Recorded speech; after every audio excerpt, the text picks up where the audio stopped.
Now in the West Bank, just to look a bit more about at the list and the language on it. It has security arrangements next to some of the names. What does that actually mean?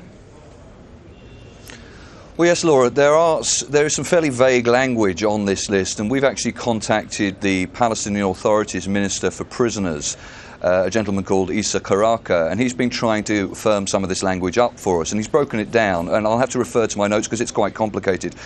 There are around 200 prisoners from Gaza and the West Bank who have the word home by their name. They will be allowed back to their homes and in theory will be monitored still but allowed to move around their respective areas. If they were from the West Bank, then in theory around the West Bank. Then we have these names with security arrangement by them. Now, these are individuals who, according to Mr. Karaka, will be very restricted in their movement. They will only be able to move in and around their town or their village where they come from, and every month they will have to sign in with the local Israeli military administration who will be monitoring them. There are a number of names as well.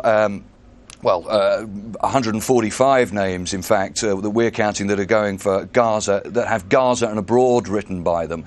Now, these are individuals that are originally from the West Bank or Jerusalem who are being deported to Gaza.